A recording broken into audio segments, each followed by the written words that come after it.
down, time running thin. Packers already counting the win. Clock kept moving, but some stay strong. Feeling cheeseheads could go wrong. Santos then kicked it through the cold. Blackwell stole the ball from Romeo. Careless body, Jahdae open in the end zone. Packers choking, never gets old. Christmas miracle.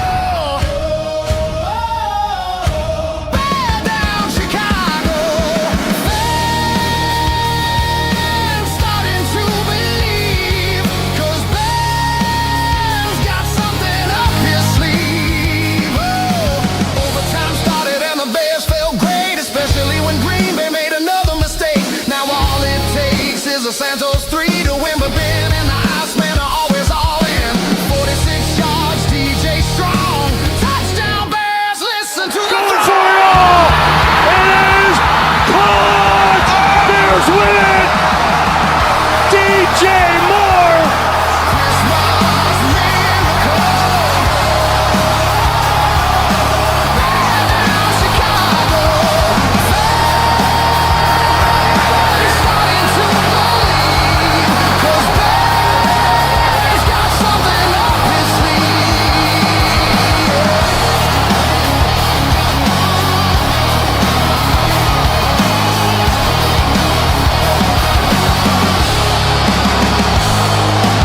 Miracle moments to breaking it down. It's time to talk football in a Bears first town. The win, the plays, what it all really means. From the man blasting cheeseheads to smithereens.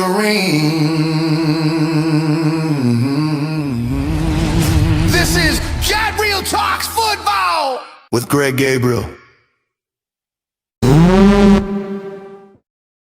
Welcome to a fresh episode of GTF, Gabriel Talks Football, and there he is. He's been smashing cheeseheads on social media for the last 48 hours. Greg Gabriel, how are you, my friend? Well, it's not quite 48, isn't it? It's just 40 hours now. 40 hours ago now is the kickoff or something like that. So not even another 20 minutes. It was at 7:20. I sent one to Andrew Brandt. You want to tell us what happened there? Well, I guess Andrew's crying like everybody else. Andrew hasn't worked for Green Bay in, 18, 20 years. But he's crying and crying and crying. He actually works at Villanova. And he's a good guy. I've known Andrew for a long, long time. We were partners at the National Football Post. But being he's an ex-cheesehead, he's crying like a baby right now. So I just sent him after some of his posts he had, I just said, Andrew, you're not coping well. Seek help. That was fantastic. That was fantastic. Yeah, the social media people are out. The Green Bay Packers fans are suffering. Should we play a little of that stuff? Well, before we do that, I want to say this because I promised you last week this is what was going to happen. Yes, and I said 2 weeks ago, going into the first Green Bay game, I did not have one post about the Packers. Nothing derogatory about their fans, nothing. Because I went in and I even posted, if Bear fans were smart, they'd shut their mouth. Just wait till the game's played.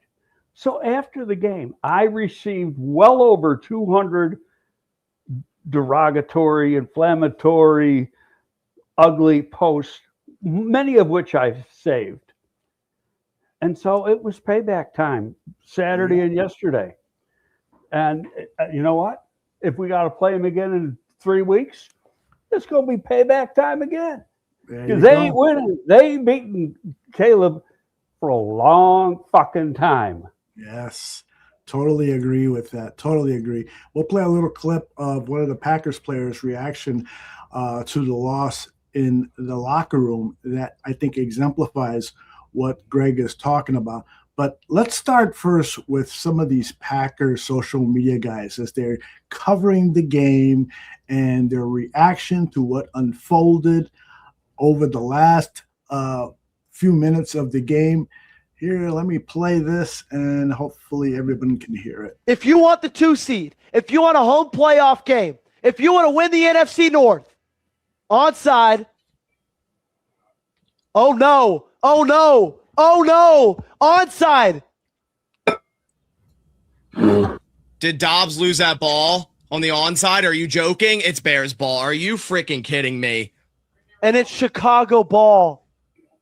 Why can't we have nice things? Why can't we have nice things? You've got to be kidding me. Are you serious? Are you serious? How do you not?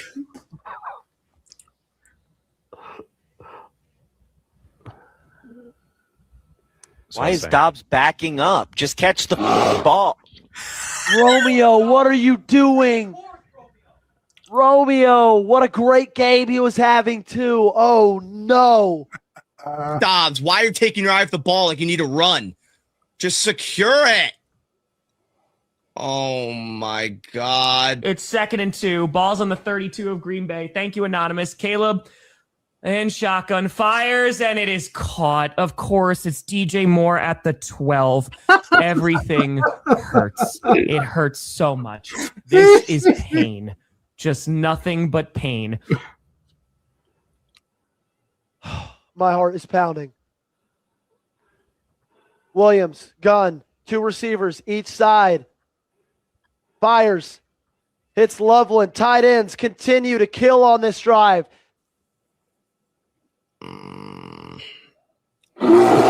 Why do we run cover 3 every play? No, they're going to get a post on you. God.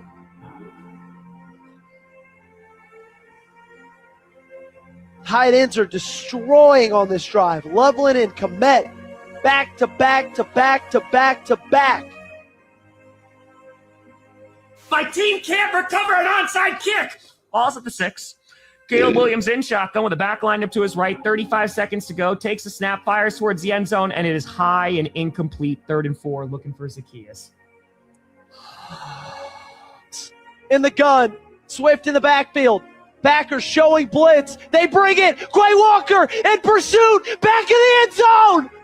Oh no. Touchdown Bears. Why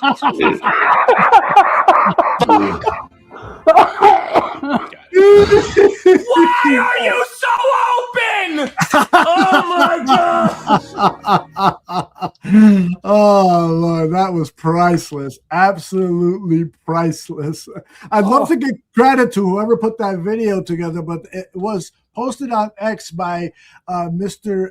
Span. Oh gosh, I just lost his name. Mr. Spanner. I'll find his name and post it back up. But that's where you can find the entire 8-9 minute video. Great stuff, Greg. Thanks for pointing that out to me. Oh my God, it was hilarious. Just the looks on their faces, the astonishment, and the joy it brings to my soul. Greg, there was some obnoxious people up in that state. Oh my goodness, are they ever? I mean, you talk about an entitled fan group. No other fan base is as entitled as Green Bay. They think because the trophy is named after Lombardi, they've named their city Title Town, and it seeps into their blood system, and they really think they deserve to win. It's unbelievable. Unbelievable. I'm going to. That's two out of the last 3. Caleb has won with last-minute drives. How about it? Nice. For those who want to see that whole entire video, it's on Twitter. It was posted. Spanner Nuts or something like that, isn't it? That's right, Mr. Spanner Nuts at Mr. Spanner Nuts. That's where you can see it. Great stuff. Thank you for sharing that, Mr. Spanner Nuts. All right. There was a time in that game, Greg, where it appeared to me that you lost hope. Am I right? And I'm honest during the game. And the Bears weren't playing good. Green Bay was making plays, and I posted it. Right now, Green Bay's out playing. And I said, and that LaFleur is out coaching Dennis Allen. He's out. I said he out not out coaching, out scheming Dennis Allen. It was true. I'm not gonna if we're getting beat and we're getting beat because it's our own fault, I'm not gonna hide. That's what these suckers are doing right now. They're hiding and making excuses and crying and everything. It's like, hey, were either of us crying after that game 2 weeks ago? No, disappointed, Yes. crying like little babies and making up every excuse in the world. Well, you beat a backup quarterback. Well, guess what? In the NFC Championship game, you beat fucking Caleb Haney. Way to go, Greg. Way to go. Absolutely. Talk shit, Packer fans. We got the truth here with Greg Gabriel. Absolutely. Undrafted free agent third string quarterback. Mhm. Don't get cry on my shoulder. I won't let you. Exactly. And when you say that Johnson was being out coached, I agree with you. The one very disappointing thing was that 4th down and 1 on the Bears' first possession. They do this trick play where Drew Dahlman is snapping the ball in between the legs of Cole Kmet to Kyle Monangai, and the ball gets away. It's ruled a fumble, and it was so disheartening. I know exactly what you're saying, and one of my followers asked me about that literally about 15 minutes ago. And I'll say the same thing. I said, it worked in practice. That's why they did it. Yes. And Ben said the same thing after. It worked in practice. Yeah. He is he doesn't try to shift the blame. Dahlman is actually the guy who screwed up, but he didn't throw Dahlman under the bus. He was a bad snap for whatever reason. If they had scored on the play, everybody would have said different. Oh man, what a great play! That's the way it works in football. Yep. And it was ruled a fumble by Drew Dahlman. Do you think that was the correct? It has to be that, right? Well, he's the guy who tossed it over the head of a very short running back. Yeah. Maybe it should have been different. Monangai should have been under center and Kmet in the back. Who's my dog barking at? He's probably barking at a Packer fan. I hope. I'm sick of I don't know. They might be coming to my house with guns, for all I know. Oh my gosh. No, they don't like me very much right now. And the guy I've been really trolling the most is, and I honestly like the guy, but he deserved it. Peter Bukowski. Yeah, Been killing Peter all morning. Well, I don't follow him. What was he saying? I had conversation. Oh, he making excuse after excuse after excuse. So he did. I looked at his tweets last week after they lost to Denver. He never says Denver outplayed us. No, he just makes excuses. Yeah. So I told him this morning, I said, "You're the king of excuses." Yes. And then he comes up, and actually the day that Ben Johnson was named head coach, but it was like 3 hours before he was named head coach. Before news leaked that he was named, he said, "I bet you Ben Johnson's wishing he would have taken the Washington job. Young, great quarterback, good ownership, yada yada yada." Oh my He's goodness. getting killed for that today. I bet. And I got to tell you, I am guilty of last season. I was really down on Ryan Poe's, criticized some of the draft picks that are now paying dividends, was especially critical about him making this mistake regarding Eberflus, whether he agreed to what the Bears management told him to do or whatever. I just thought, bring in your own coach. And if management is telling you I want Eberflus, tell them, well, that's not my pick. But so it is your pick if you agree to it. But my point here is that Ryan Post has proven me and all of his naysayers wrong. He has built this thing the way it should be built. He corrected his own mistakes. The players he drafted just needed good coaching. And guys like Cole Kmet have totally bought into their new role, which is not catching the 60, 70 passes he has in each of his NFL seasons, but being a blocker first and the second tight end when it comes to pass catching. Ryan Post got the job, is getting the job done, and the future looks so good. Greg. It really does. Now, I'll tell you where this is going to help, but nobody mentions it. Mhm. This might end up getting Cunningham a job. Ooh, yes. How- Great you know, point. Just from a standpoint of optics, Mhm. how do you hire that guy from that franchise? Now it's a different story. Ooh, he helped put that team together, and they went, from 5 wins to more than likely a division champion. And by the way, the Cheeseheads are obviously don't have any pitcher cards in their decks. They're 1.5 games behind with 2 games to go, and they really think they're going to win the division. I don't think they're beating freaking Baltimore next week. Yeah, I agree. At Lambeau. Well, and the word is, hey, Lutz, thank you very much. He says, bad news for LaFleur. Next time Packers beat Bears, it'll be with a new coach. He's gone within 3 years. Do you place any of the blame for the Packers' loss the last 2 weeks on LaFleur? Because let me preface this. I listened to a couple of Packers podcasters, and they were talking among themselves, and they were saying the Bears have more talent than the Packers. Particularly with Parsons out and with Kraft, the tight end, out, the Bears had the best roster on the field at Soldier Field, and I agree with them. But no question. is it LaFleur's fault in any way? Well, he doesn't put the roster together. He coaches the roster. Right. So shouldn't what's his name, the GM over there, be Gutekunst.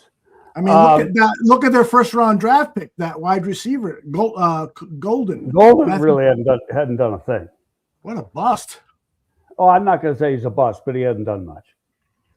Takes a couple years to become a bust. Yeah. Okay. Well, he's well underway. But there are Bears fans though trolling them and saying, you could have had Luther Burden instead. Yeah. Indeed. And I can't wait for Burden to get back. Yes, KQ, Burden over Golden, easy peasy.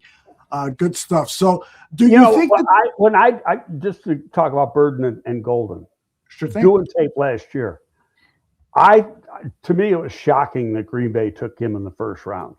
Yeah, yes, he ran very, very fast at the combine, but he doesn't play anywhere near that speed. Right. And Luther ran 4.41. Luther plays like Golden ran. Golden plays 4.5. Yeah.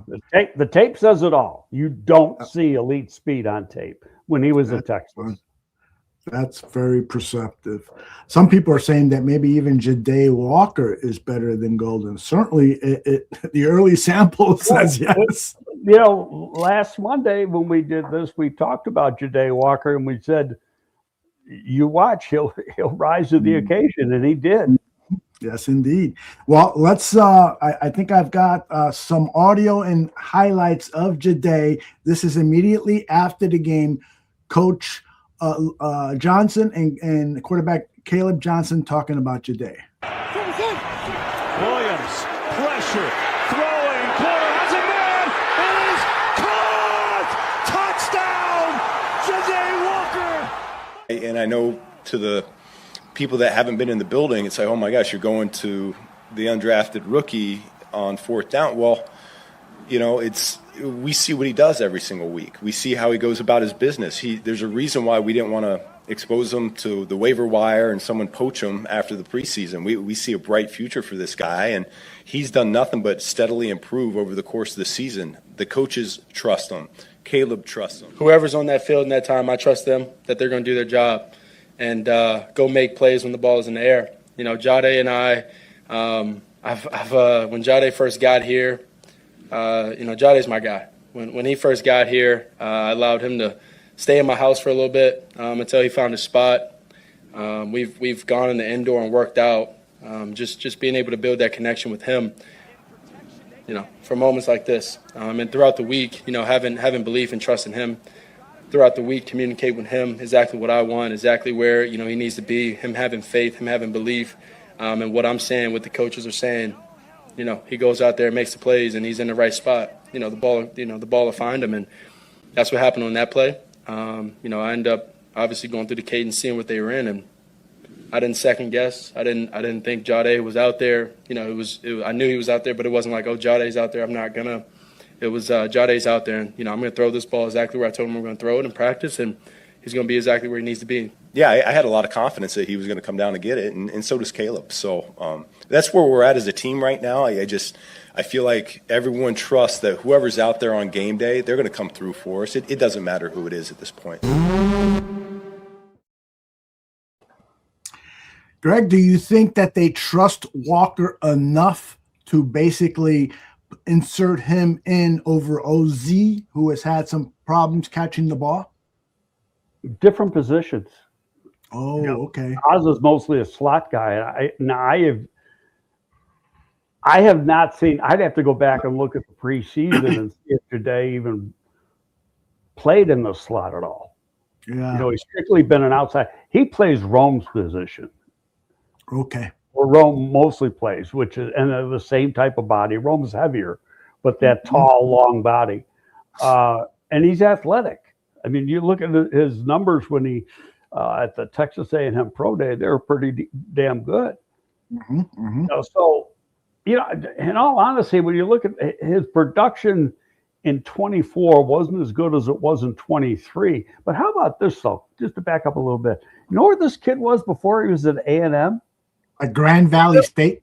Yeah, Ferris State or Grand Valley or one of those, E2 Michigan schools, and then he goes to the SEC.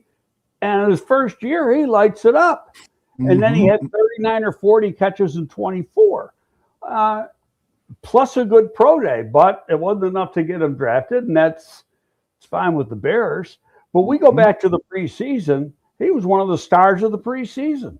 Ooh, that final preseason game, I mean, it became clear. You cannot expose me to waiver wires. He would have been playing somewhere else. Yes, absolutely. And probably have 40, 50 catches. Some people are mistakenly saying that he's a practice squad player. No, he's been on the active roster all year. Been part of the 53 all year. The practice squad player was Alexander, who got brought up to the practice squad on Saturday. I compared Jahdae Walker to the Cowboys wide receiver Ryan Flournoy, because I saw Flournoy at the Senior Bowl, and he appears to have the same body type as Walker, and both of them, come up with serious catches, good stuff. I mean, Flournoy is going to be a star in the league. Walker's got good hands, he's got good speed. I think, and he's tough. Now he makes plays on special teams too. In fact, the first time he really jumped out to me on special teams was the day you and I went to the joint practice with the Bills. And he made 2 or 3 different plays during the special teams periods. And it was like, well, we got to watch this guy some more. And then, in the game, 2 days later, he started making plays, and then the following week. So I think the only thing he needs is just to get a little stronger. Add a little bit of bulk, but he's athletic, he's long, he's tall, he's got all the traits you need. Sure does. And he's competitive as hell. Yeah. I love that competitive spirit and the fact that he has stuck, so many players, and you know this better than anyone, Greg. So many young players like that who are late round draft picks, who are undrafted free agents, they don't see the playing time and they give up. They, I'm not going to get a chance here. They're disgruntled, especially wide receivers, right? Because they're considered divas. This kid has stayed focused. He's listened to the great coaching from Randall L. Like Caleb said, they're buddies and stuff. This guy was ready for his moment, and it happened on week 16. That to me is a testament to him and a testament to the great coaching he's getting here in Chicago. Greg, have you ever? I'm looking up his pro day results right now if I can find it. I got him in my with all my stuff in the that's that document file. Well, you got it too in that file, but it'll take me a while to find it in there. So I couldn't find it online real quick. So, Okay. but I'll get it. We can maybe bring it up next week because he's going to catch another touchdown pass next week. well, if Rome still can't go, then he's going to be playing again. Yeah, at this point, rest Rome. If there's a chance that he could re-injure himself, rest him.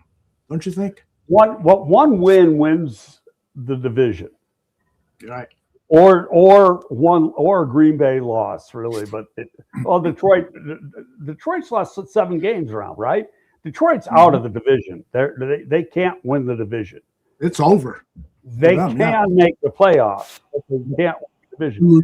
The team that can win the division is Green Bay, and the Bears have to lose 2. Green Bay has to win 2. And I don't think Green Bay is going to win 2. I really don't. Yeah.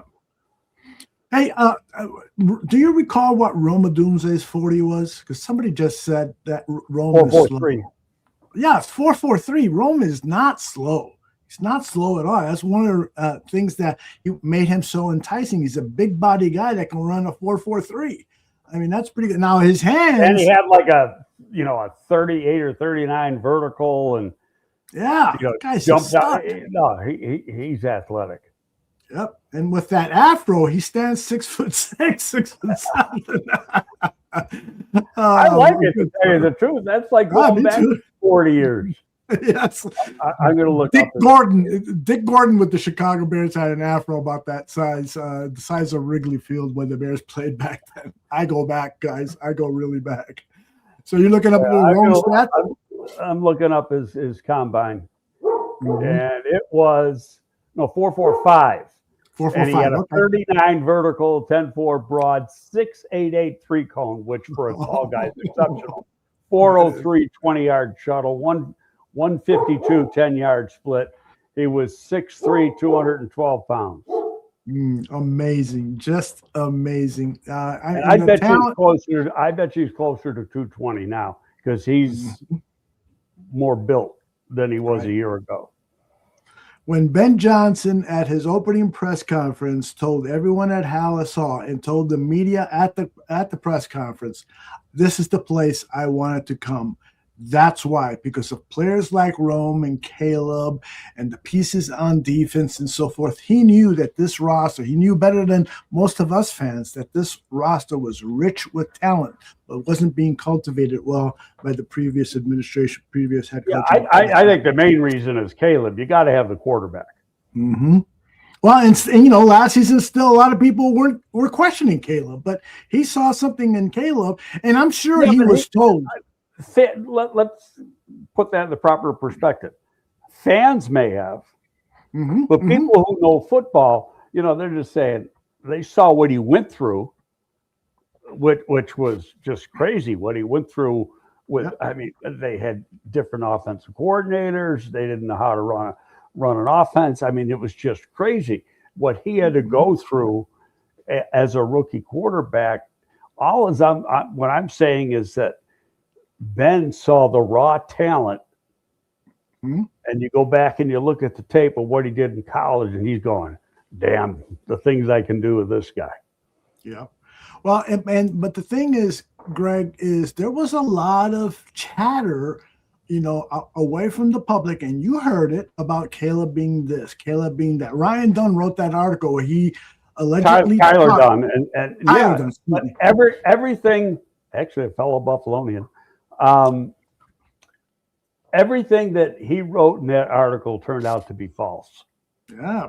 And if you look at his sources, right, every one of his sources were dismissed employees. Yep. Yep. They took shots at Poles. They took shots at Caleb. They took shots at everyone except Virginia. Yeah. God bless Virginia, by the way. Coming up on a year in another 2 months. Oh, wow. All right. So I want to talk about the winning play, the pass to DJ Moore, but let's play a highlight and comments from DJ. And even Cole Komet talked about it. How about DJ in the locker room with the fake cheese head on? I wish I had. That was hilarious. Well, if you got it, you got the Ben Johnson speech, don't you? I don't, but I'll get it while this video is playing. It's a minute 40. Stand by. On the fake, Williams looking downfield, launching downfield, going for it all. It is caught. Bears win it. DJ Moore. That play went in this week, and I was up watching film in his office, and we kind of just went over small details throughout the play.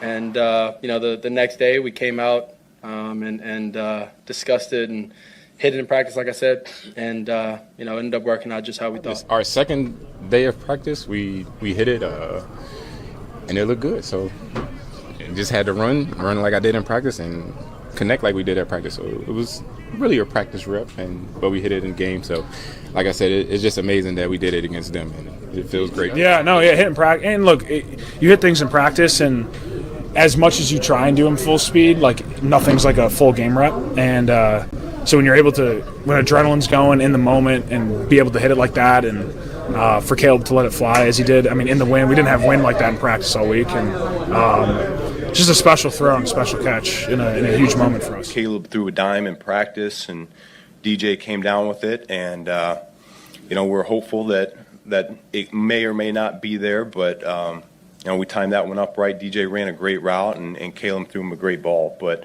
I think it's also a testament to our preparation over the course of the week. I think the coaches do a great job coming up with good ideas to put our guys in good spots. And then when you go out and you execute it on the practice field, it does become game day reality for us. Is that pass interference, Greg? Yeah. I don't think not anything that you're going to really call. Yeah. Okay. What do you think? I 90% of the people in the chat think it was, and I thought it was too. Well, play it. Is there? You got the end zone again? You can get. I'm going to tell you one thing that jumps out at me. You know how far that ball went in the air? 58 yards.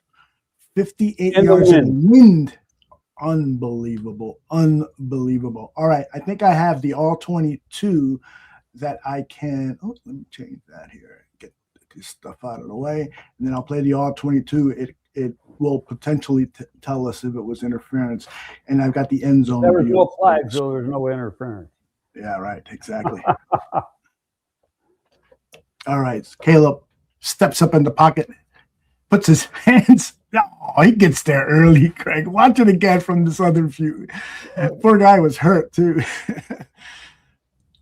Packers are playing in because they were worried about Manungai. So it's an excellent play call. And play action. Oh, love this. And there's DJ. Oh, I don't know. The only thing is that the DB did not turn his head, but I can't call that interference. Yeah, really and can't. it doesn't matter. And it doesn't matter, right? Not the freaking call they won. I don't remember what was the down and distance. That wasn't. I know it wasn't fourth down. It was fourth down on Jahdae's. I think that was like second down or something on that. I think it was second down. Yes, 2nd and 10. I No, because don't there was an Manungai ran for first down, and then it was an incompletion, I think, to Cole Kmet. And so, yeah, I think it was 2nd down and 10. Yes. So what I wanted to ask regarding the Packers is they did shoot themselves in the foot over and over. That face mask penalty against one of their defensive linemen, that face mask on Caleb, after there was a penalty on the Bears and it was like 3rd down and forever, it made it much more acceptable. The Willis fumble, multiple plays that the Packers just basically said, hey, I'm giving you a chance. Take it if you're good enough. And the Bears were definitely good enough. Yeah, hey, if you're going to give it to me, we're going to take advantage of it. But I'm going to, I want to go back, and Booker will probably get fined, and he will appeal the fine on that tackle. My take is this, and I'm not being a homer. Right before, and if you watch it in slow motion, right before Booker makes contact, Love goes like this. Yes. And so that caused the helmet to helmet, and could he have been still hitting in the front? Maybe, I don't know. In which case it would have been still would have been roughing the passer, Mhm. but it probably wouldn't have been a concussion. Right. But then go back, on the Bears, I think it was the Bears' first drive, the cheap shot that went uncalled for, and there probably will be a fine for that cheap shot that DJ took. That almost broke that guy in half. It was such a vicious hit. I'm surprised that DJ didn't get up, or a player. Well, he was hurt. He hurt his back on it. He was holding his back for like 3 more plays. And I guarantee it's sore today.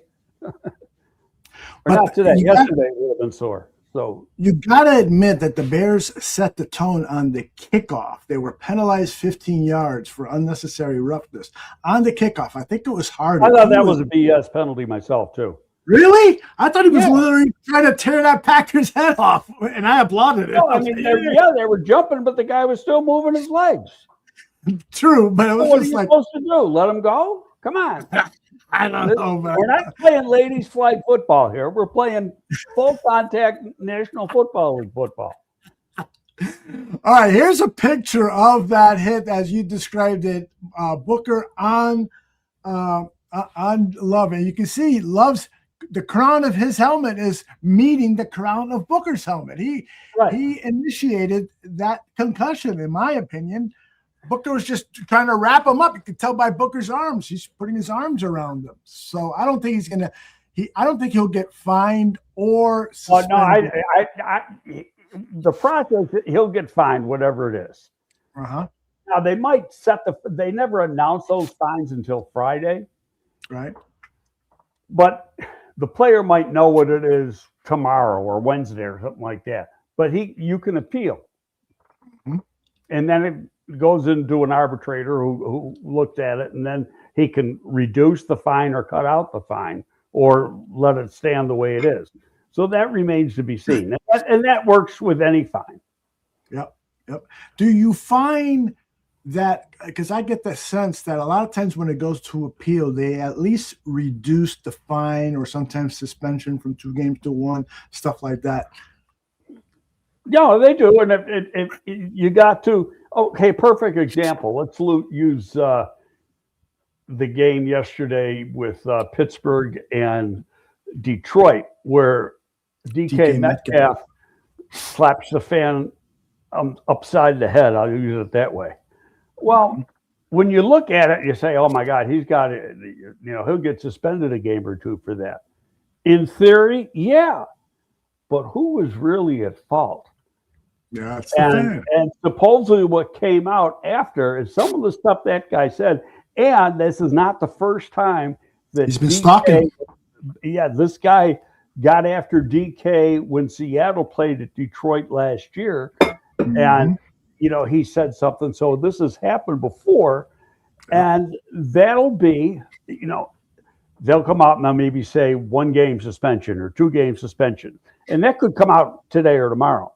But then DK will appeal it, and it'll go in. And then if you got some special circumstances, he's still got to be above it all because he's a professional. But at the same time, it may be, I'm not going to say totally rescinded, but lessened quite a bit. I think when you got an a-hole fan like that, he should be barred from the stadium for life.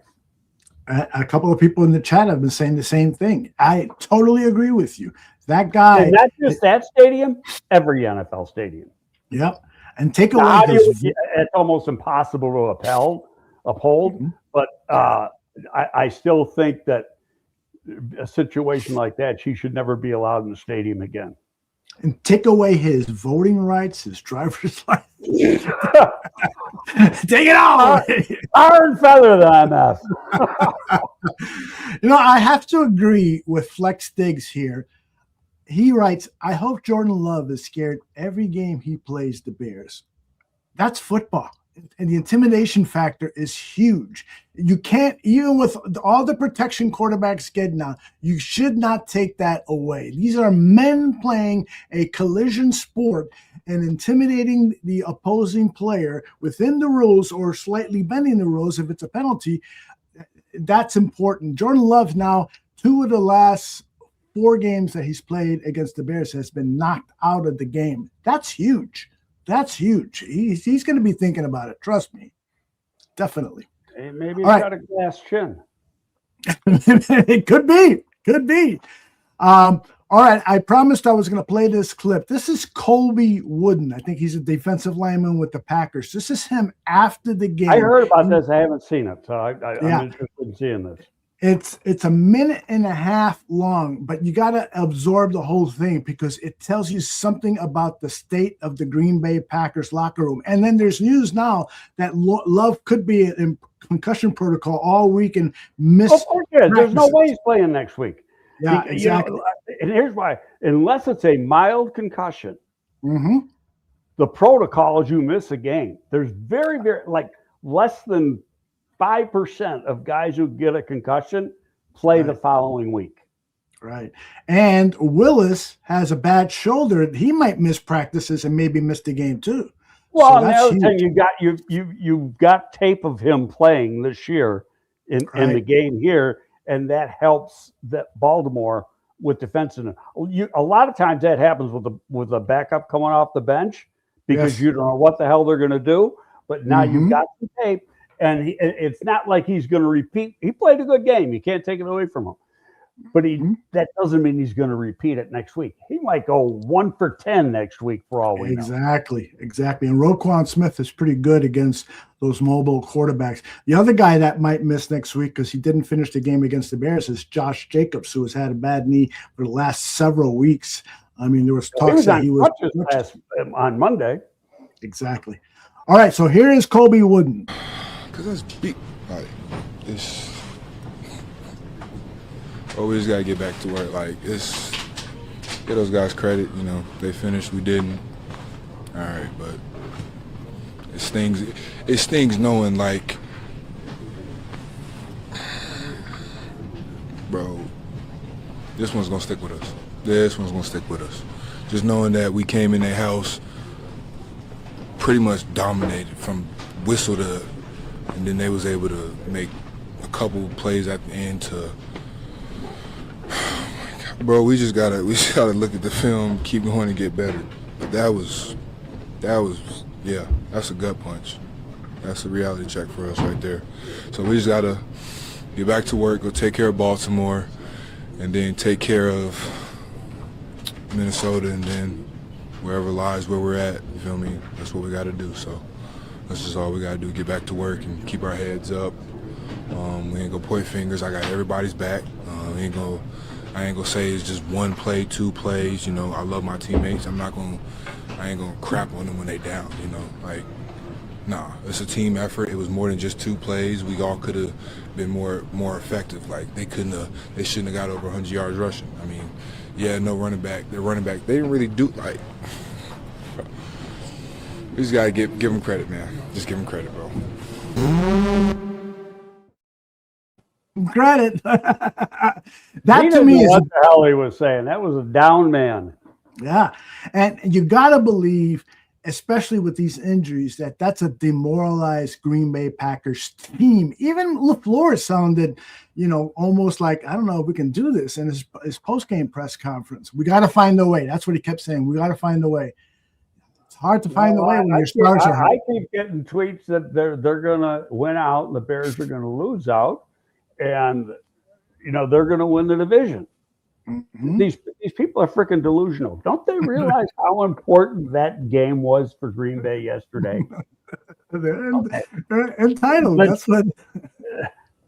The Bears are now 1.5 up. Okay, and Green Bay would have been 1 up, and this is where that tie really screws them. Ooh, boy, yes. So, the Lions. The only thing that with Tampa losing though, that screwed up. So the last wild card team's either going to be Green Bay or Detroit. Okay. And if Green Bay loses both games and Detroit wins both games, Detroit will get in. Otherwise, it's Green Bay. And if we're the number 2 seed, Green Bay will be the last seed. Guess who's coming here to start the playoffs? Green Bay. Green Bay. And I'm going to love beating their ass again. Yes.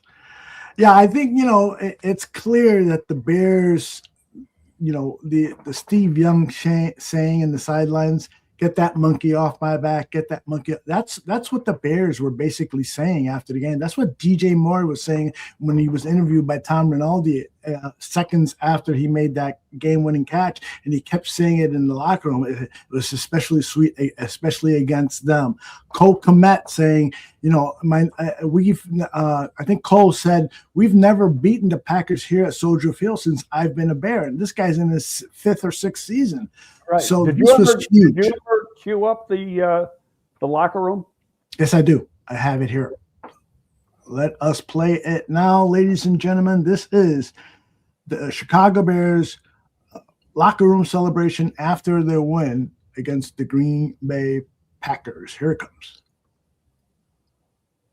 Hell yeah!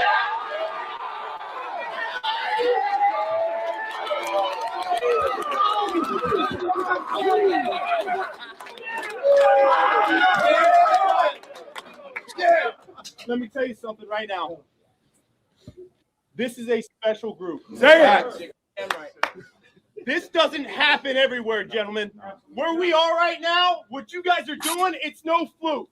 It's no fluke. You are mentally tough, you're physically tough, and you fight all 60 minutes. Hell of a job. Hell of a job. Man, we said all week long we had to be great in the red zone. We had to be great in the red zone. 0 for 5 defense in the red zone.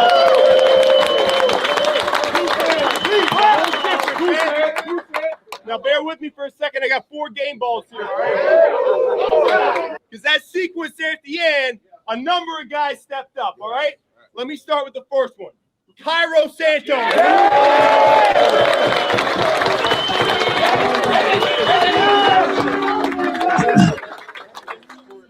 No, I don't have many words, man. It's special to do this with you guys, coaches, players, and it's all glory to God, man.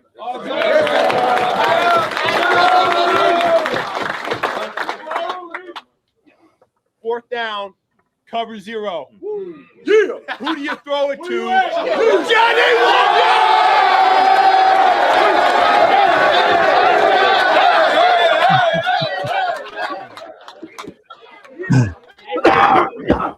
Hey, bro, I appreciate y'all, bro.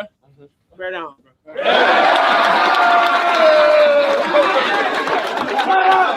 Man, special teams demon coming through for us right when we need it. Oh, yeah. All right? Yeah. We need an onside kick. Josh Blackwell.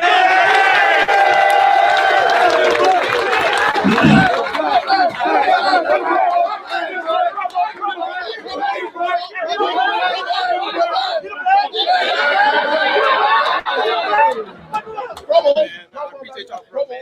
It takes all of us, man, and we keep winning, man. Let's keep doing it, man.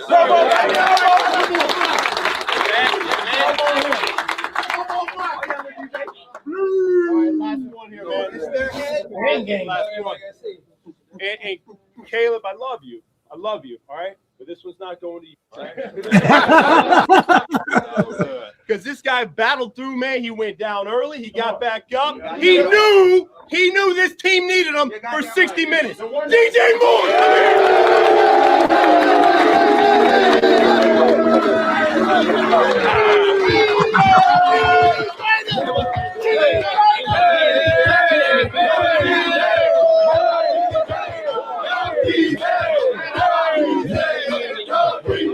Appreciate the play call. I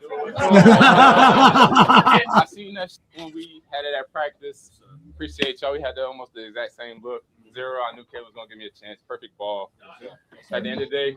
All right, hey, make sure you enjoy it, all right? The big games, they keep coming now. The big games keep coming. The job is not done. Do not forget that. Do not forget that. Bring it on in! Come on. Here we go. Come on. Turn me up, man. Good, better, bad. Never let it rest. Good gets better. Better gets better. Bears on 3. 1, 2, 3. Woo! Gotta love it. Got to love it. Outstanding. What struck you from that celebration? Anybody say anything or appear somehow in a way that kind of touched you in some way?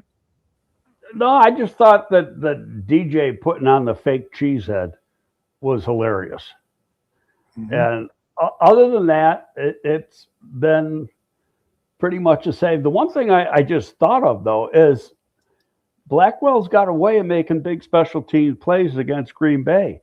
He had the return last year for a touchdown in the Green Bay game. That's right. Remember when it was faked one way and then him coming up the other way? I sure do. Yeah. And Caleb has now scored, DJ has now scored 3 touchdowns in the last 2 games. That is huge because with these injuries, DJ has returned to being the number 1 receiver. I don't know what's going to happen when Rome comes back, but DJ has proven that he can make it. It's like, who cares? Yeah, you got weapons. It makes it difficult to defend.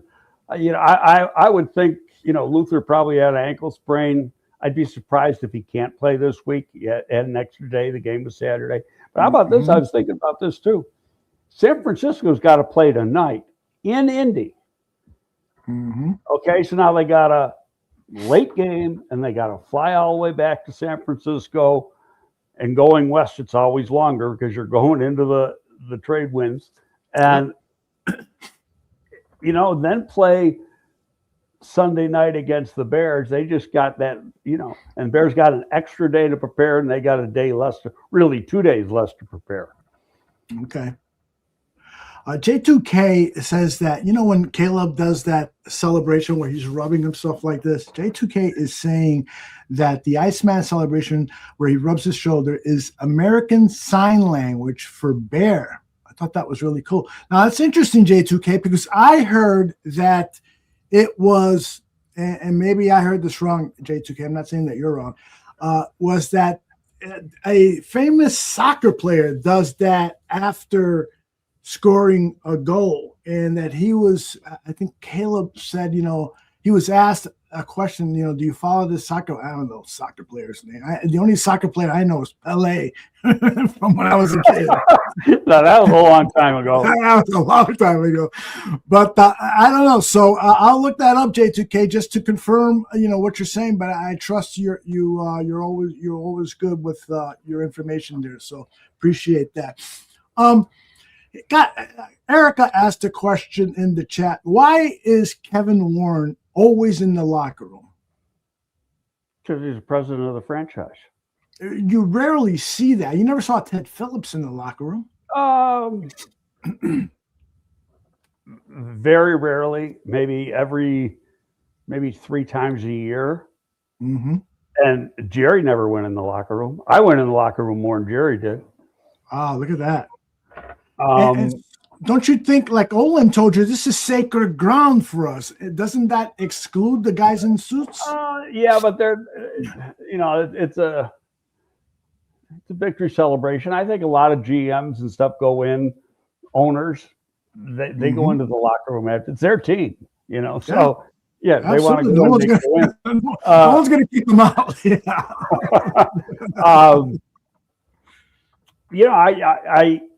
I think that Kevin doing that is actually good because it is a sign of unity, within the organization. Sure. And he runs the organization from that standpoint. And so, yeah, I find nothing wrong with it at all. Yeah, I don't find anything wrong, but I do kind of like the theory that this is the player's moment. And go to the locker room, but stand behind the cameraman. You know what I'm saying? Well, yeah, but the cameraman is shooting out, and they're not. And if you look where they are, they're at the I've been in that locker room several times. They're at the doorway right where you're walking in. So they're standing right there. They're not in the locker room. Right.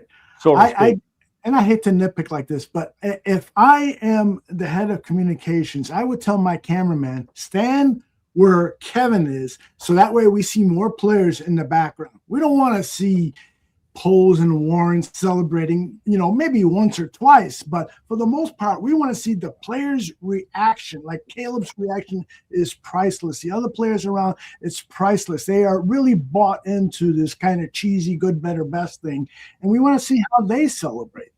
Look, I'll give you one rebuttal on that, only just on the camera angle, because Ben kind of faces opposite of where Poles and Kevin is, and is facing the camera and facing where the majority of the players are.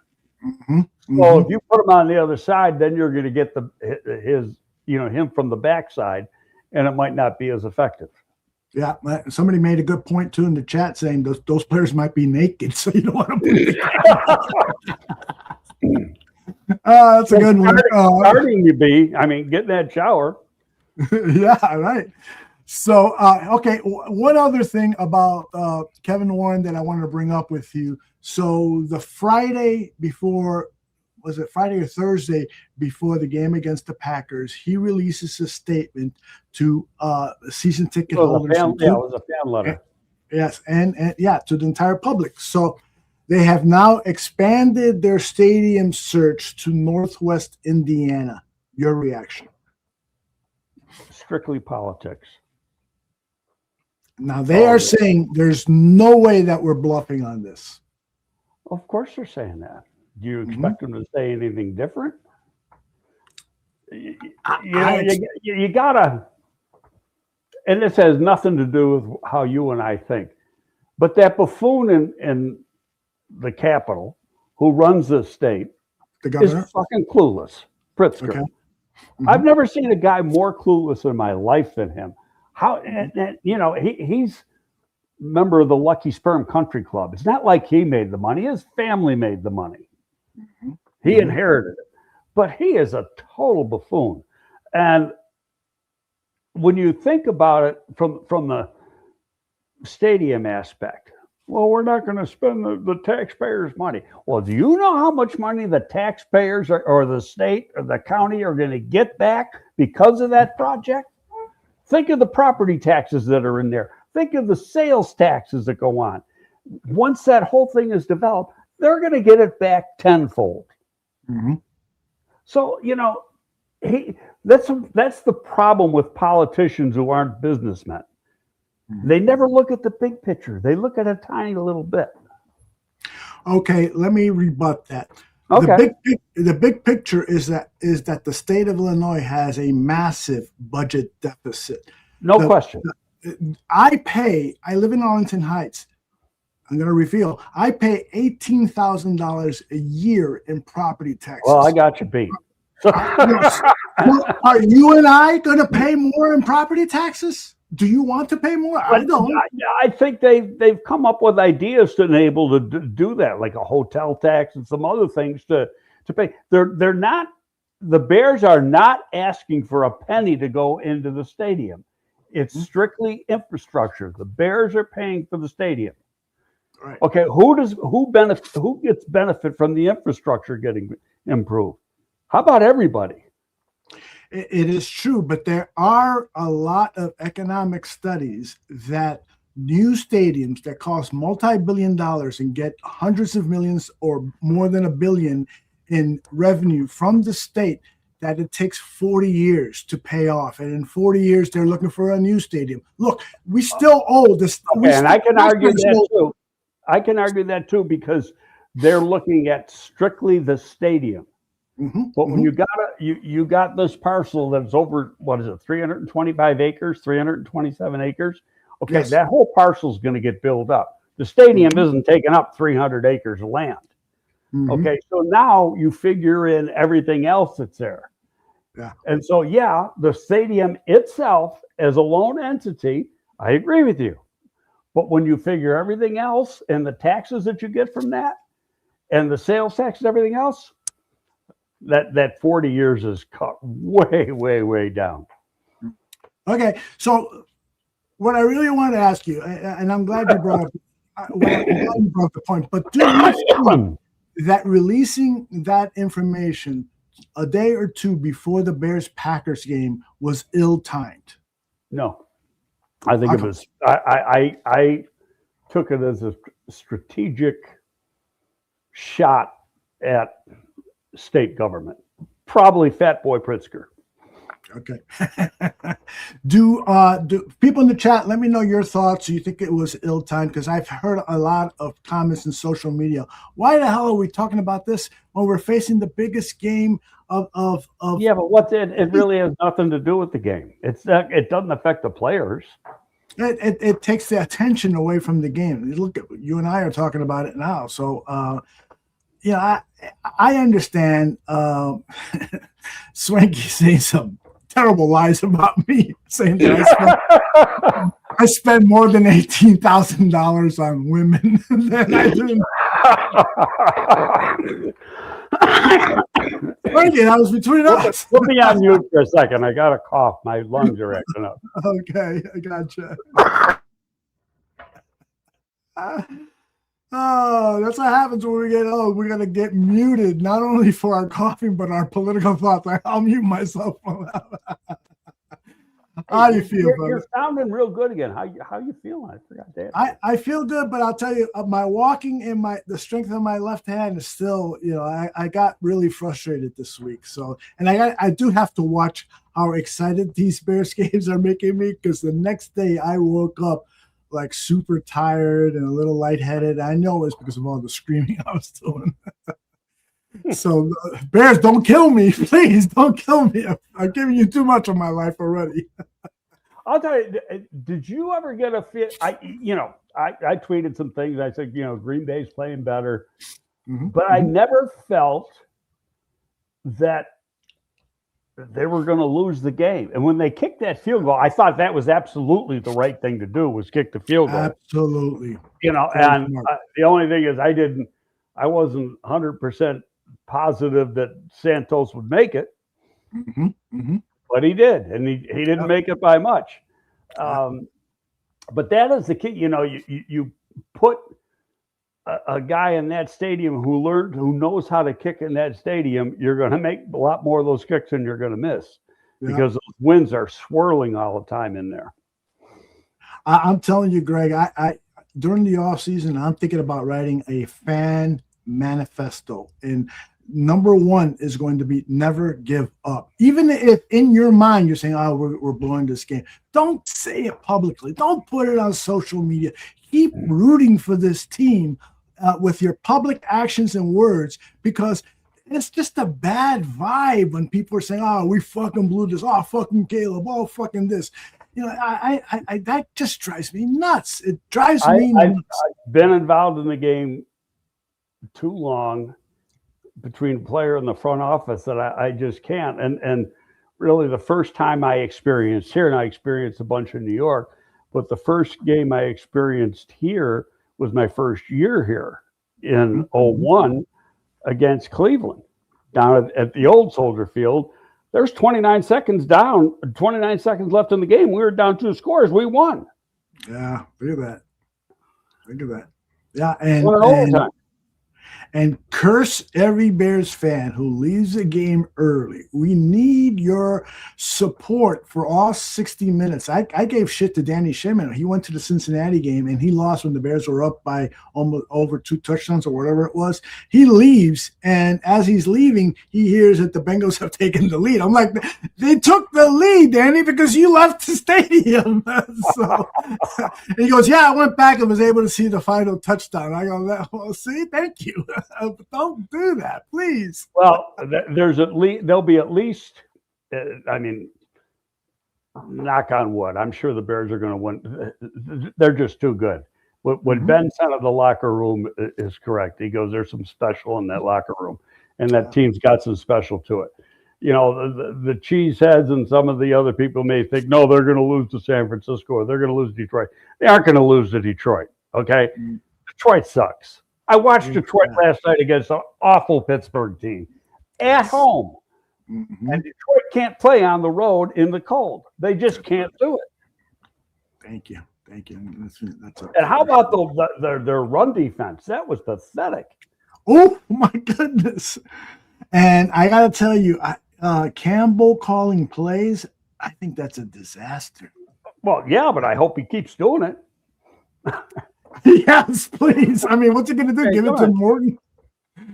No, you, he's going to have to. He's going to have his third offensive coordinator in 3 years because he's going to have to get somebody this offseason. Exactly, he will.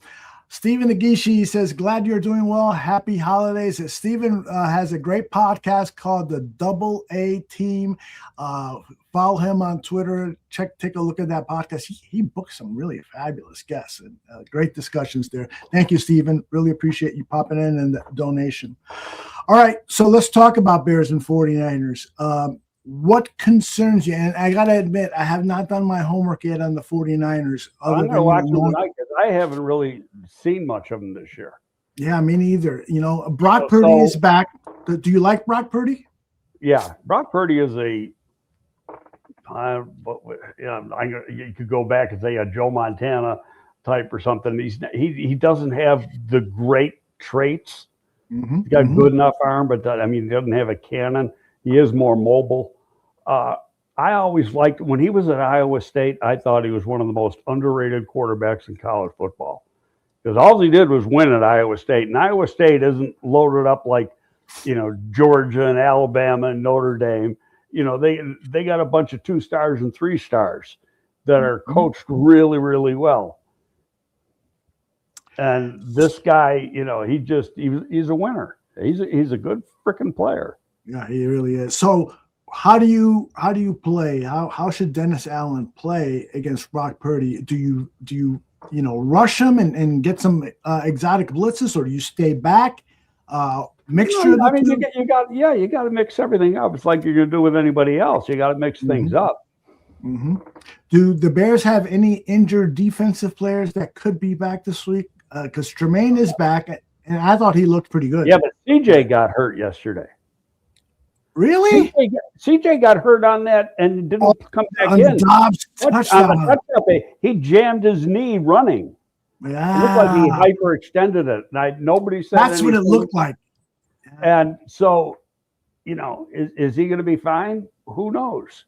But I know one thing, that's 2 weeks in a row he's gotten, or 2 out of 3 weeks, he's gotten beat in a one-on-one situation. And you've got to you got to be careful for that because somebody's going to go after him then. Absolutely. Greg, I got up on the screen that the Packers moved the ball on 7 of the Green Bay's 9 possessions. They netted 46 yards, 70 yards. Oops. Let me put that back up. 46 yards, 70, 91, 62, 64, 53, and 43 yards. Thank you, Brad Biggs, for posting that on the Tribune.com. That they dominated time of possession on the Bears. Are you concerned that the Bears defense might be bending too much? Not one of their best games, but there's look, me, I'm the eternal optimist. They got to play better, put more pressure on the quarterback. I think when Love went out, there might have been a letdown on the defense part. That happens. Yeah. You don't want it to happen, but it happens. And you lose. We knocked out the quarterback. We're going to win. I remember, and this goes way back, and you might remember the game. You might have seen it. When I was with the Giants, Lawrence Taylor sacks Joe Theismann and basically breaks his leg in 2. And Theismann goes out. And we were winning that game, and we were winning it pretty good. And they get a backup quarterback, and they come in and beat the shit out of us. Oh my God, I forgot that. You guys won that game. We didn't win it. Washington won it. Oh, that's right. That's what I meant to say. Yeah. Yeah. So it was, and that's a perfect. You get a letdown when the top guy goes down. Yeah. You can't do that. These teams are too good. You can't do that. Do you think if Tyson Bagent has to go in for Caleb, you don't think he can get the job done? You're damn right he can get the job done. I agree. I totally agree with you. Now, one thing about the Packers gaining all those yards, they were 0 for 5 in the red zone, and even that included from the 10-yard line in the low red zone. And the Packers ran 19 plays inside that red zone and did 27% of their snaps, and they did not score a touchdown. So this Bears defense, they bend, but they don't break. They don't break, and that's good news. They come up big when they have to. Mm-hmm. Here's another one. They got the key turnovers. I was counting the one, and it really wasn't a turnover. The fourth down play where they fumbled the snap, where we got the ball. Then, I was thinking that was a fumble recovery, but it wasn't. They recovered the fumble, but it was still like a 2-yard loss when the Bears got the ball. Yeah, amazing. Eric says, thank God Tremaine Edmonds is back. He came up with a big third down, and that complements what I want to put up here. Eric, the Bears' opponents were converting almost 34% of third downs with Tremaine Edmonds in the lineup, 46% over the last 4 weeks when he was sidelined. That's important. Again, remember, fans, when you say, well, we should bring in this the guy that got the game ball, DeMarco Jackson, let him take over for Tremaine. DeMarco played well, but he's not Tremaine Edmonds. He is not. Edmonds was really on his way to do things with Tremaine that you can't do with a lot of players, and it's because of his height, his length, and his overall athleticism. And speaking of length, what about Nashawn Wright? This guy is a free agent at the end of the season. How imperative do you think it is? Because the Bears are deep. When they're healthy, they're deep at DB, but losing Wright this offseason would be, would hurt. I remains to be seen. Somebody threw me a hypothetical, and I thought about it, and I'll tell you the way I answered it. In fact, it was Eric Derwacker who said it. Great guy. Yeah, because we had Eric on here. Right. He said, well, maybe they should move him to safety because they're, some of these safeties are coming out. And I right away, and it goes back to the conversation I had years ago when I was working at Bears. John Hoke was the secondary coach under Lovey. And I brought that up about a player. And John, talking from the coaching standpoint, he goes, whoa, time out here. He goes, that's not an easy conversion. It's a very difficult conversion. Theoretically, yeah, a corner should be able to do it. He said, but a corner is playing 25% of the field. He's playing his side. That's it. And the safety is playing the whole field. And he goes, instincts have to be really good for a safety. If he doesn't have good instincts, he can't play. Yeah. And so it's things like that. So does he have the physicality and the height and the length to play the position? Absolutely. Does he have the mental wherewithal to play the position and see the whole field and react to things instantaneously to play the position? I don't have the answer to that. The coaches would, because they work with him every day. But that's to remain to see. But it's a lot easier said than done. True Pilgrim asked, could you potentially trade Jalen Johnson for a playmaking defensive lineman, or why are you gonna trade your best corner? I mean, people come up with some of this stuff, and it just amazes me.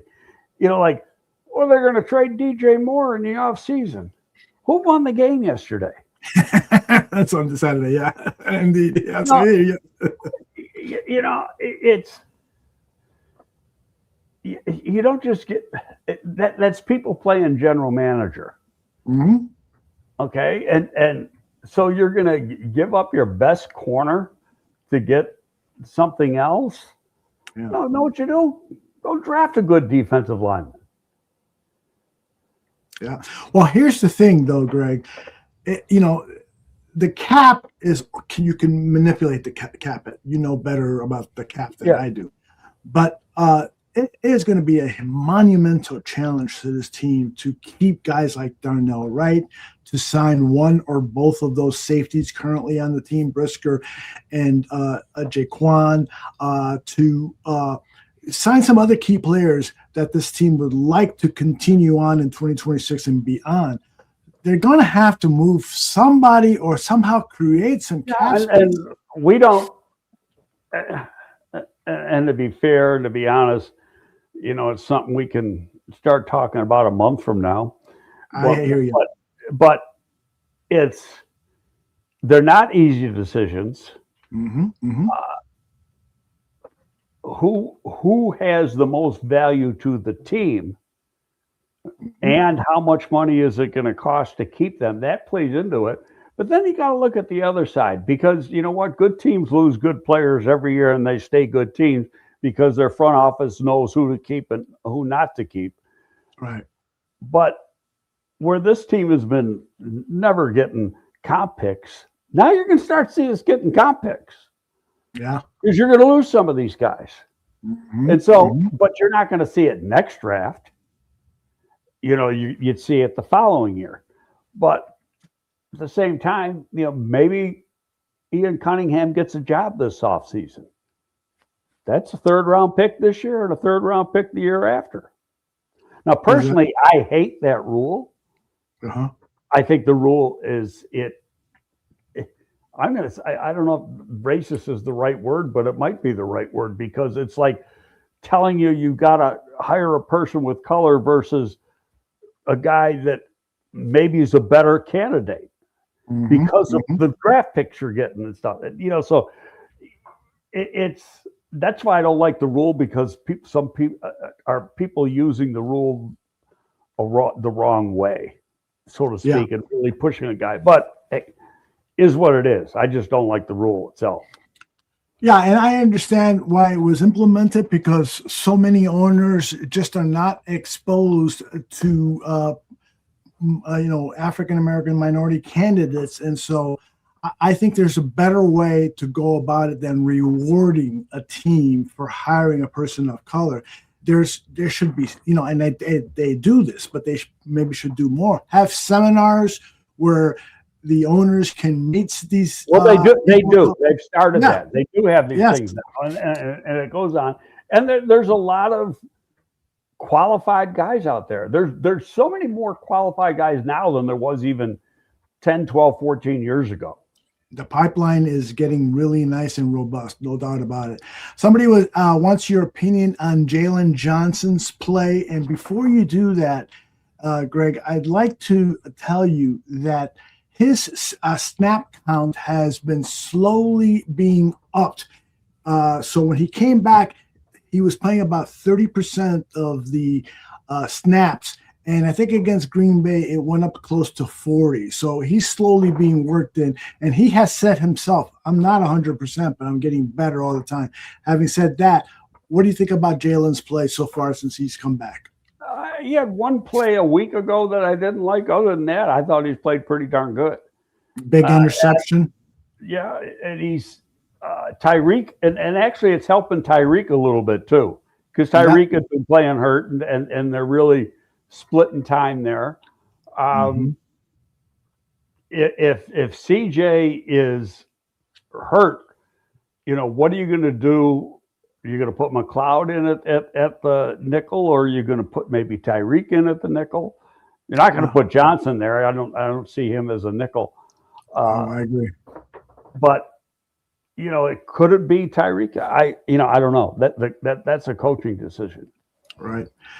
Greg, somebody asked me if Al Harris gets a defensive coordinator job, do the Bears get a comp pick? I said no. Am I right on that? Not for a coordinator, no. Okay. So if Al Harris head coach and GM. Okay. And it's unlikely he's going to make the jump from position coach to head coach, correct? Yeah, that's unlikely. And it's becoming harder and harder for a defensive minded coach to get a head coaching job, because now I thought Aaron Glenn was a superb candidate, but the Jets haven't done anything. Now, part of that is he went to the Jets. So it's like the worst job he could take.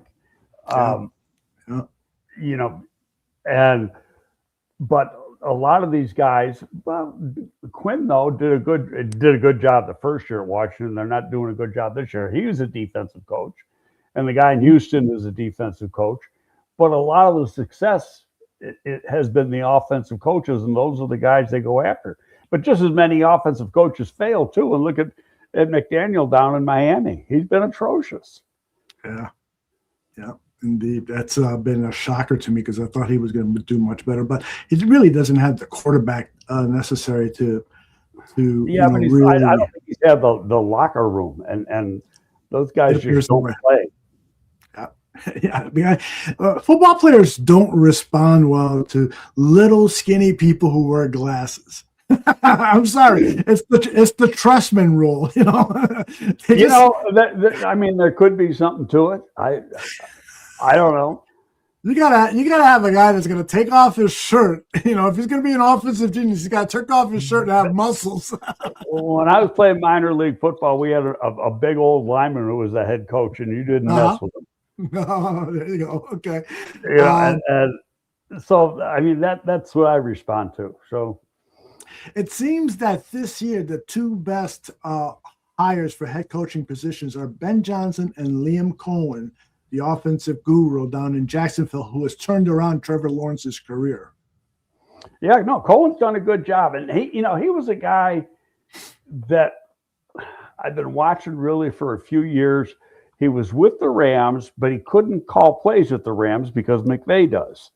Mm-hmm. So he goes to Kentucky, and he calls plays. He's only there 1 year though. But he helped develop that quarterback who really didn't do anything after he left Kentucky, and the Titans took him in the second round. He's still there, but he doesn't play. Then he goes back to the Rams for the OC job, but he's still not calling plays. But the fact that he did call plays and do a good job at Kentucky, I think, helped him. The guy has been phenomenal. I just asked people if they got any final questions. I know I've missed a lot of questions in the chat, and I apologize for that. My game is not quite 100%. Here comes one from Cliff Victoria. Heavy run game or turn Caleb loose against the Niners? I'd love to see Caleb be turned loose and throw 40, 50 passes, but I don't know if that's the right attack. Right now, the weather's looks pretty good. It's a night game, Sunday night game, supposed to be in the low 50s at kickoff. If you look and clear. So, how much wind there's going to be. I don't know if you get much wind in Santa Clara. That's not on the water like the old stadium was. That game, depending on what happens to San Francisco wins tonight in Indy, and Indy's beat up and they don't have a quarterback. That San Francisco locks up a playoff spot. Now, do they still have a shot at number one? Yeah, but some of that's it's gonna be Sunday night too, so you might have a lot of answers before the game is even kicked off as far as do they need the game or not need the game. Chicago needs the game. Well, I'm not worried about the Bears on the road. They've already won 5 games on the road. They've proven they can play on the road. I got some questions. First of all, I want to say, hey, Rusty, thank you for the kind words. It's great to be back as well, even if I am at 70, 60%, whatever it is. All right, so let's get this question from J2K. Greg, I noticed Dominique Robinson took JTS's reps this week, but Dom Mob was the healthy scratch last week. Is DA rotating the two? Why the flip-flop? Any clue on that, Greg? Well, the other guy played, JTS played too. In fact, he was in some key situations yesterday or Saturday. No, I think he's playing a rotation. I didn't look at Kevin's snap count. He always puts it out. Yeah, I forgot to load it. Yeah. And it was Kevin probably tweeted it yesterday. But, if they liked the way D-Rob had been playing and then he got hurt. So why take away snaps from him? Let them play. Let them both play. and keep guys fresh. Yep. What about Kyler Gordon? A couple of questions about Kyler Gordon's availability. So he's 4-game IR, so he would be available in the playoffs, right? Playoff game, yeah. He can't play the next 2 weeks, but he can play in the playoffs. And so if they put a player in the IR, that means they have hope that he can return at some point in the season, right? Or they could have just. I don't think they've reached a point where they've shut him down. Right. Okay. But it gave him another 4 weeks of rest. Mm-hmm. Another question here: do we kick the tires on Matthew Judon? No, he already signed with Buffalo. Oh, he's with your team, Buffalo Bills. He signed with Buffalo. Officially signed to the practice squad yesterday. Okay. Let's see. But I wouldn't have signed him. Matthew Judon did absolutely nothing at Miami. Mm-hmm. Yeah, he's had an awful season. Not a thing. And then, he had like 4.5 sacks a year ago in Atlanta, but he's not what he was. And I think he's 34 now. Maybe he's 33. But what is, I know Swifty and I talked about it on Friday. And, I said the same thing I'm saying now. I said, to me, it's a no. He's older. He hasn't done anything.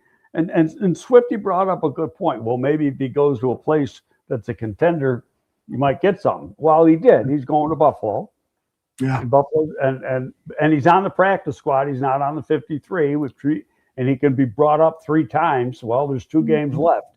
So you can bring him up for each of those 2 games if you have to, and then you make a decision on him once you get into the playoffs. Okay. J2K is asking, this is a great question for you. Out of all the games that you've seen, been associated with, this comeback win against the Green Bay Packers, where does it rank? Is it a top 1, top 5, top 10? What are your thoughts? Think back. How the whole season's been this way. I know, right? I mean, you don't have to go back. You could just say, is it the best one this year? Well, might be the best one this year because of who you beat. Because it's Green Bay, but reality, some of those other ones might be even better wins. Yeah, the way they did it, but it tells you the fact that they came back and won, and they've done it so often this year, tells you a lot about the players in the locker room and the coaching staff. Yes, indeed. I have to say, for me personally, right now it ranks number 1 just simply because we've had this Green Bay hex on. Right, I get it. It was so dramatic. And for me personally, don't forget they beat Green Bay last year in the last game. Yeah, but that one meant nothing, right? They rested some of their players. We were out of the playoffs. You go back and look, they didn't rest very many players. Yeah, that's true. They didn't. They needed to win that game for seeding. That's right. I forgot about that. Yeah. I'll tell you the cheeseheads will tell you we rested players. Yeah, I can tell you exactly who played. I got a website that I have that you need a password to get in, and then it tells you who played what game and how many snaps they played. Oh, that's cool. I got to tell you one other reason why this was a special game for me, Greg. I typically watch games by myself. I don't want anybody. I don't want anybody fucking talking. Blah blah blah. Well, I invited the daughters over, my niece and stuff, and here we are. We're into the game, and I'm starting to think to myself, this was a big fucking mistake. Why? Because I hear them saying, what's the name of that website where you can buy those panties, or what's going on with Taylor Swift, and everybody's talking stuff that's not football really. You can go down in your cave there and then let them watch. But I didn't want to be a bad host, and so I'm like, I kept, every time I would talk, I would get back to the game. Oh, they really need this first down, or they really need that. But by the end of the game, they were so totally consumed by what was going on. And to share that victory with them was really special for me. So, no panties. I generally watch games by myself. Me too. But, I've told you before, I got the dog here. And so if I start getting excited watching it. Then the dog is like, what did I do wrong? You know? And so I've learned that now I just shut up. I don't, you know, I just move my hands or something like that, but I don't do anything because I don't want to bother him. Yeah. Because he thinks there's either something wrong with me or he did something wrong. Yeah. And What a good dog. yeah, I don't want to do that to him. He's 10 How years old old. I was just gonna ask. 10. Oh, you got him for another 10 years, I'm sure. No, I don't know about that. He's a big boy. Big boys don't live that long, but oh gosh. A lot of people in the chat are saying they're like me. They like to watch the game alone. Laz says he watches in his garage with his cigars and his big screen. That's nice, Laz. And then the whole idea of nowadays, you know, when I was younger, I'd go to a bar to watch a game. No way. No way. Go to a bar and listen to people talking shit, you know. I watch games in bars. That's awful. You know. It's the worst. It's the worst. And watching, you know, no pot shot at my family, but watching the game with uninformed people drives me nuts, you know. Oh, they should re-sign Brian Urlacher. They need help at linebacker. Are you kidding me? Brian Urlacher has been retired for 10 years. He can't even walk anymore. Anyway, you're getting compliments on Bennett, by the way. Bennett is a good boy. What a beautiful dog you have, man. What about the play calling by Kevin Burkett and the analysis by Tom Brady? Your review. I'm going to be totally honest. I don't listen. Really? I mean, it's the volume's on. I don't pay attention. I'm like so focused that I listen to Aikman because I can't stand what he says, and he just has to open his mouth and he pisses me off. I'm just so glad that he's not going to do another Bears game. At least I hope not. He could have a playoff game because they're going to get some playoff days. But he's just such a negative little shit when it comes to the Bears. Yep. Did you see that Joe Buck was on a podcast and he said that Caleb Williams snubbed them again for 2 times he has not shown up for? No, he was trying to stick up for his partner is what he was doing. Yeah. Yeah, I saw what you're talking about, and I'm not buying it, you know, at all. Caleb said what happened. I'll believe what he said over what those guys say. They're trying to. He took both of them, and more so Aikman, took a lot of abuse for all the shit they gave Caleb, and the Bears won the game. Yeah. I'll tell you one thing. The Burkhardt Brady crew is starting to really gel. The play call on that touchdown to Jahdae Walker was so perfectly called. First of all, Burkhardt stepped away and let Brady set the scene. And Brady is saying, this is it. This is for the division. You could tell the excitement in his voice. One play, and it comes down to the division. He was incorrect there because it was they still could have gotten the first down. But he basically was saying this was the biggest play of the game, and he set it up perfectly. Then Burkhardt takes over, and his emotion, touchdown, Walker.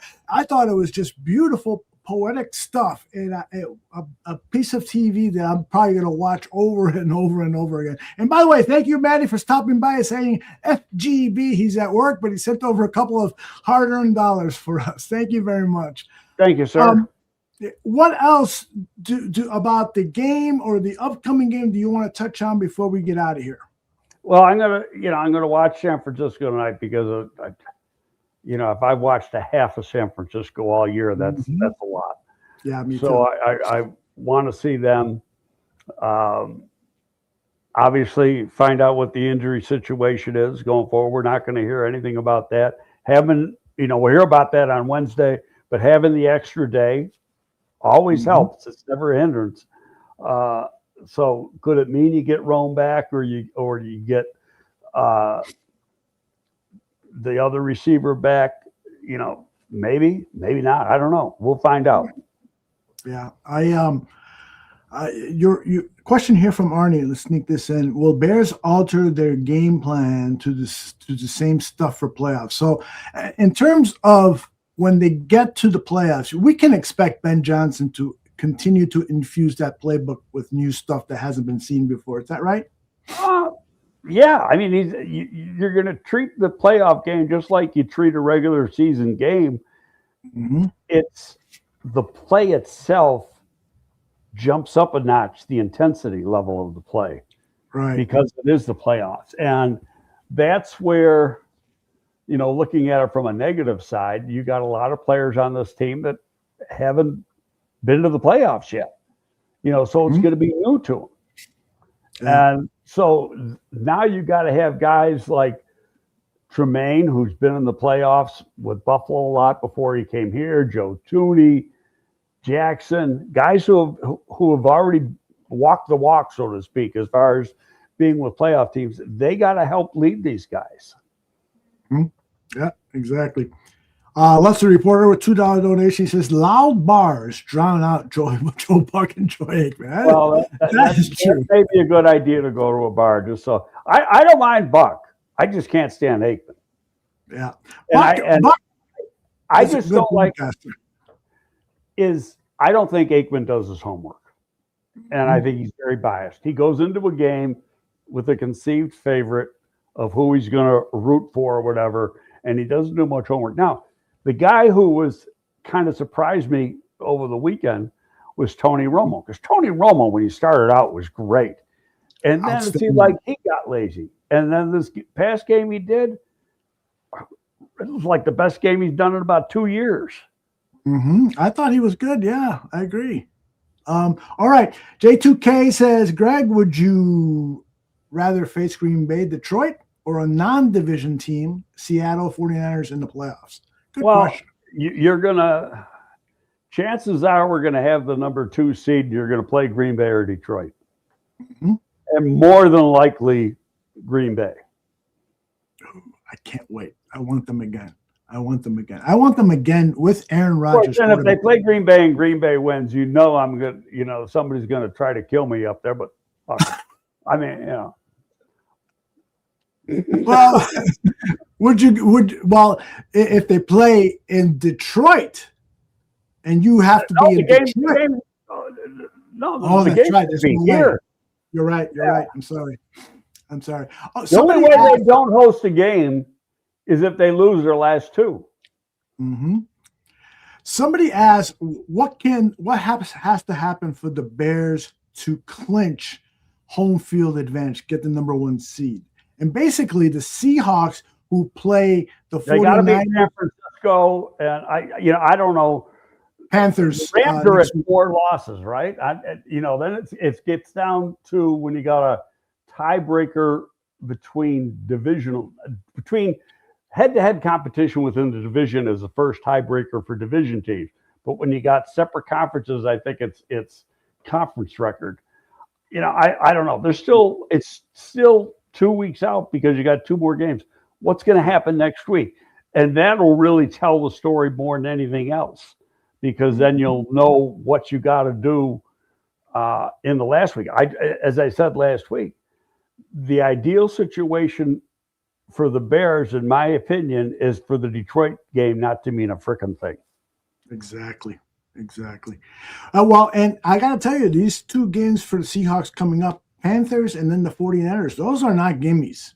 Not gimmies. So the Bears have a shot here. I still can't get over the national media.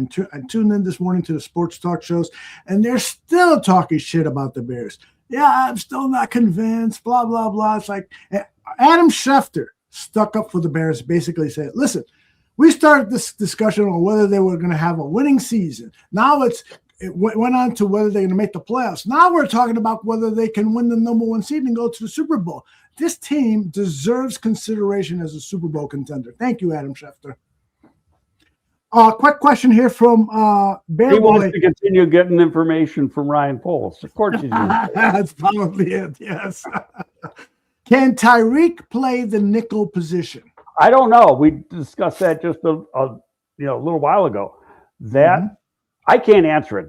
That's a coaching decision, because from a coverage standpoint, yes, but the nickel is a lot more than just the coverage. You got to be part linebacker. Yeah. And you got to be a tough SOB. The nickel in this scheme, and actually the same thing that the nickel in Flusa's scheme. You're asked to do some things that a linebacker has to do.